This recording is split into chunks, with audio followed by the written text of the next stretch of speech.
Brian and Kenzie in the morning. And Chicago's alternative all day. Q101. So just about 7 minutes away from Ticket Blitz Thursday launching for Q101's Twisted 2025. We have each night, each hour. So we'll start with AJR night 1, and we'll even play something from night 4, Sublime. That's on the way as well. But first, some breaking local news. We have 3 stories here to get to. And let's start with the good. This is really good because all outbound lanes of the Kennedy Expressway will fully reopen by next week. And many of them are open right now. A big part of it is already open. This is from the 3-year Kennedy construction project, or they call it a reconstruction project with IDOT. And they said all the mainline lanes will open this week, putting the project on pace to finish before the Thanksgiving deadline. That almost never happens because when these projects go, there's so many envelopes of cash passing hands. And then at some point, someone goes, why stop it? Let's delay construction and let's keep it going. But if listen, my bet's Thanksgiving. We'll see. But that's what they're saying. That it'll all finish by then. That's great news for all of our listeners out there that commute with the show. And if your commutes get so fast after this is open, I mean, it'll be like 30 seconds. Make sure if you missed part of the show that you've been getting because it's been delayed for 3 years. We have the podcast. The whole show's later on the podcast. Any time of the day you want to listen to it in your car. It's like I can't even remember life before this reconstruction project. Yeah, it's just, people were on horses and buggies before then. And basically. Now you can drive your cars on it. And now it was nice that they were able to open it up for the DNC, though, like as if there was no problem. Just if you don't remember what happened, roads. Yeah, if you don't remember what happened there, they opened the express lanes for when the DNC was in town, so all those SUVs could take the politicians from the airport back and forth. Which on I the don't think express is right. lanes. I think they should have to sit in it and realize the real problems we're facing. You got to live in it to know what we need fixing. I think it was exactly right, because if I was in their position, I would want to abuse the system, too. But that's good. I love that. They deserve it. I love people abusing the system. Keep them coming. I guess this is considered a bad news, good news story because Cook County is launching a relief fund for homeowners who saw high property tax increases. It's the worst thing ever, and Kenzie as a homeowner knows this, and I'm learning it now as a homeowner. Boy, you buy a house and you calculate everything with the payments, and you're like, I can afford this. Then the tax bill comes, you're like, whoa, I cannot afford this. No. And they keep and then something breaks, and you're like, well, that's going to stay broken. We're in trouble. Yeah, big trouble. Houston? That phrase underwater, when your home is underwater, it's because your home is underwater because you can't fix the underwater. toilet. Yeah. But so there's a relief fund that's going to be set up for recent years of them going up because basically this state and the city uses the people that own homes in the city as an ATM whenever problems happen. But I'm not going to get off on that too much. But Cook County's launching a $15 million Cook County Homeowner Relief Fund. So you can apply for this. There's a link. If you just Google really easily, there's a link that you can find. Isn't it funny that having like a home and just trying to pay for it sounds like a hurricane came through? A relief fund for owning your home. That's how bad it sucks to own. They're like, we're creating a relief fund. Yeah, what do they call those concerts? Is it a... Oh, like an aid? Yeah. Homeowners aid? Homeowners aid. Help me. Yep. Can I honestly, and I should have put this in my show prep, you guys. Can I tell you what the hell happened to me the other day in my house? Sure. It sounds like you want to. I'd love it if you did it quickly. I sat there in shock and I wouldn't believe it. I took a bath for probably the 4th time ever in my house. I've never done it. My husband was like, you seem really stressed. You should take a bath. And I'm like, I don't want to. He's like, do it. And now So he threw you in the bathtub. Yeah. So I think he actually tried to kill me. So I I think so too. No. So the bathtub's like half full. I'm like, okay, I'll get in, whatever. The faucet for the bathtub, like it has like 2 handles, like the faucet, shoots off and hits me in the face. This huge metal faucet. I'm screaming bloody murder. It's like a fire hydrant. All the water's shooting into the air. And it ruined everything in my bathroom. Our closets were soaked.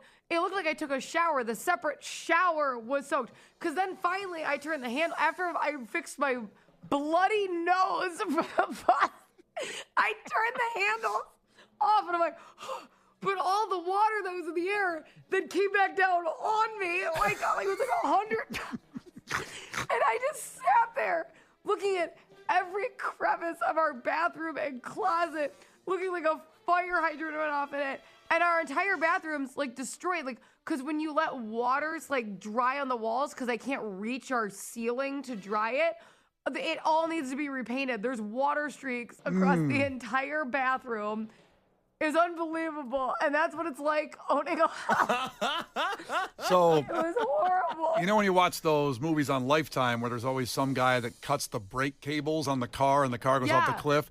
That's what your husband did to that faucet. He cut the cable that held it on there. I don't remember if I think it's Tommy Boy, but when he walked into the bathroom, and I sat there in shock. Like, I just stood. Well, you sat there bleeding. I was bleeding. Shock bleeding. And my husband walks in, like, and goes, "What'd you do?" And I'm like, the hallmark of a healthy relationship is when you see your wife bleeding in a bathtub and you blame her for it. Yeah. "What'd you do?"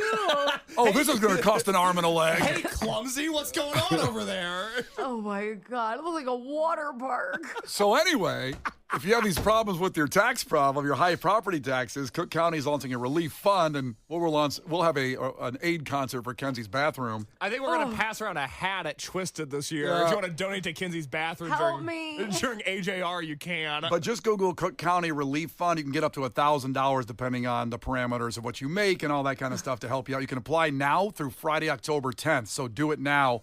I'm going to do it. I want a relief fund for some of my property taxes.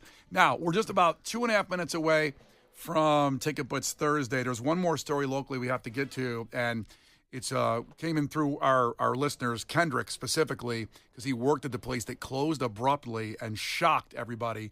You'll probably see this on the news later on, but we're going to talk about that and then give away the first pair of tickets for Q101's Twisted Christmas 2025 Night 1. We'll launch Ticket Blitz Thursday in just 2.5 minutes. And in the meantime, how about enjoying the Night 4 headliner, Sublime? The Brian and Kenzie Show. Q101. All right, to finish up local news and things that were going on, this is certainly a story that is you'll kind of see it all day today probably on the news. And we got a heads up on it because one of our listeners, Kendrick, who was one of the guys I sent to the White Sox a year ago when I was buying tickets for everybody to see them get their record of the most losses in MLB history. Yes, to become the worst team of all time. And then they didn't get it when I sent Kendrick there. That's right. I felt very bad about that. We had to send Katie to Detroit to see them lose a game in Detroit. I did that, which is why I need homeowner relief funds right now.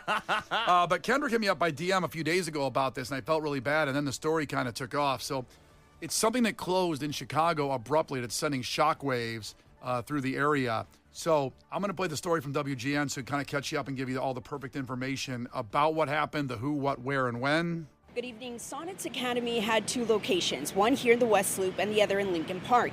They both serve children between the ages of 6 weeks and 6 years old. Last Friday was their last day of operation, and no one saw it coming, not even their staff. This was quite literally completely unexpected. I had my lesson plans done up until January. We were planning a big holiday performance in December for all of the older kids. Now, I want you to hear that real quick there because that's somebody that works there, a teacher. The lesson plan's done since January. So it wasn't just like a restaurant closing, like when the Signature Room and the Hancock closed, and those workers there didn't know either. Mm-hmm. And then people had reservations for like a graduation or a birthday. And this is someone that worked there that was 4 months ahead on her lesson plans. Yeah, planning on going through the new year and still having a job. And doesn't have a job now suddenly. And she was on the inside. Like she had no clue this was coming. For all of the older kids.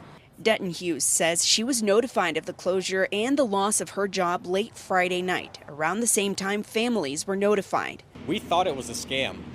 We didn't think it was real until we got an email from the school at 11 p.m. on Friday night saying that indeed they were shutting down. And they walked out and their kid was walking in the middle of the street. That's when they knew it was real. When they went to go pick up their kid. Nope, doors closed. Get out of here, kid. A quick Google search reveals a lawsuit pertaining to unpaid wages to a former employee in 2024 and a Chapter 11 bankruptcy filing in April of 2025.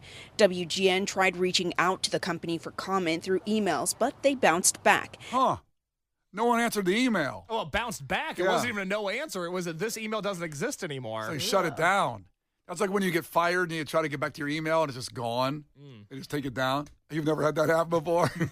When you were at Lids, that never happened when they fired you at Lids? I didn't get fired from Lids. Wait, hold on, what the hell? That's a complicated legacy. No, it's not. I achieved great heights as an assistant manager before I hit the age of 20, and then I got hired here and I had to resign. They hung my hat on the rafters. Kenzie, you come on. You collaborate with me on this one. You've been fired before and tried to get in your email. It didn't work, right? I've actually never been fired. Oh, damn it. But I never really, when I left the radio station down the street, it wasn't super amicable. So it was really awkward. And they did forget to, they forgot to delete my email, and an email went out about me, and I was on it, and I went, thanks so much. Like, I replied all to everybody in the company. That's fun. That's to a bitchy fun. email about me. So I guess I'm the only one that's been fired here before and not gotten into your email again. Correct. It's not a good feeling. But if I was going to scam people like this, I would be sure to shut off that email. They are playing the hits. They are doing the right thing if the wrong thing is what they want to do. Because imagine Kenzie had access to her email and what she could have done with that reply all. Yeah, I would love for Kenzie to have access to her current email. It'd be very fun to see. I see it. All right, we continue with the story. Emails, but they bounced back. Their social media pages have been taken down. While their website is still active, They lost all those good selfies from vacations and stuff. They shut down Well, it's their kind of funny. Instagram. Like, they shut down the business. They're like, delete Instagram immediately. Like, it's like a weird first thing to do. Yeah. Their social media pages have been taken down. While their website is still active, it lists no phone number. Their locations now have a sign posted on their doors stating their last day of operation was Friday, September 26. We called the number listed for a trustee and left a voicemail. Impacted families and staff have created a support system for one another. Some of them have even offered to nanny for those families in the meantime. The Drino family says they are owed about $7,000 in tuition and deposits, and they're not sure if they'll see any of that money. Reporting in the West Loop, Christine Flores, WGN News. This was a huge story, and Kendrick, one of our good listeners, hit me up with this a few days ago and said it was terrible for all of us. I found out while I was on vacation. So he lost his job while he was on vacation with his mom.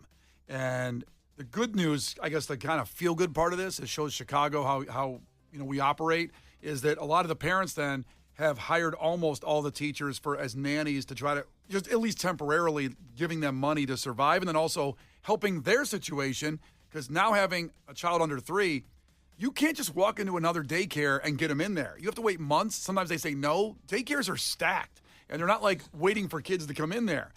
So if you have a job and you drop your kid off at daycare and hope, oh, my kid's going to be at daycare, it's going to be fine. I don't know what you do with this situation, all those parents that had kids there. I mean, that is devastating and shocking. How about a little heads up, maybe? I don't know all the intricacies of what happened at the academy, but maybe say in a month we're going to close.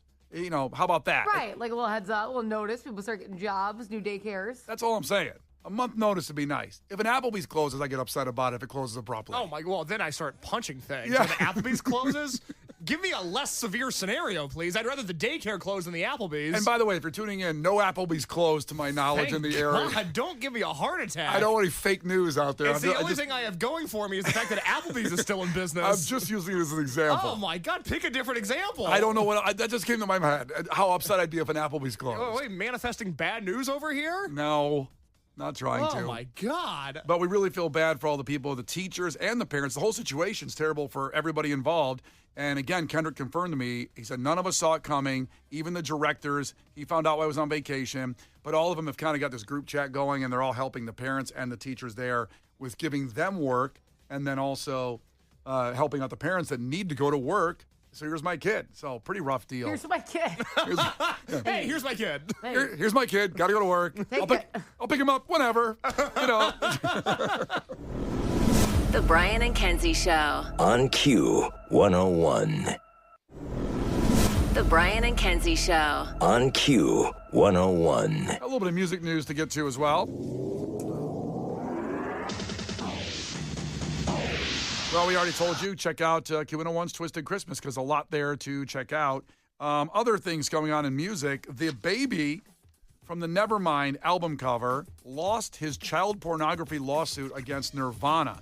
So if you know the album cover of Nevermind, has the kid on there, the baby in the water. He's 34 years old now, which obviously makes sense because it was about 34 years ago it came out, and that was a baby on the cover.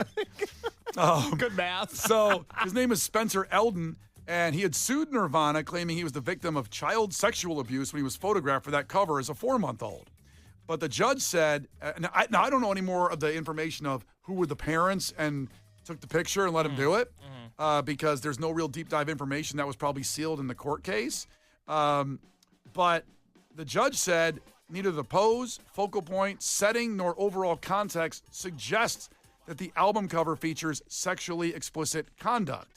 And so he threw the case out. So I don't know which side you're on that one, because it'd be nice to get some money from the estate. Yet Kurt hasn't been here for quite some time, and I don't know the context of the picture. And again, the parents did it. I don't know. This is the second lawsuit that he's lost. I mean, I by no means do I ever want to minimize trauma if somebody feels that they've been traumatized. Yeah. But it does seem like he is desperate to simply get money from the Nirvana estate. Now, if people have other information, please correct me. I'd be more than happy to apologize for that. But from what I know about this lawsuit and the fact that it's now the second time that he's filed some level of grievance, I feel very comfortable siding with Team Nirvana right now. Yes. Yeah, I did a dive and trying to find more information about it. There was nothing really about the parents and all that kind of thing of like how it was set up. So, yeah. This isn't the first time this has happened with a major celebrity, especially after their passing, where people have come out, claimed abuse. And it's a sick thing to claim because it dilutes how severe that is if it has happened, and it's very frustrating anybody who does that. But it's not the first time it's been proven that people are money grabbing at an estate, just claiming something so vile they think they'll get a payout. So it's upsetting. Yeah. It's an upsetting thing to claim because there's real claims out there that need to be taken very serious. So it's disgusting to do that. Yeah. There you go. There's some music news for you with Brian and Kenzie on Q101.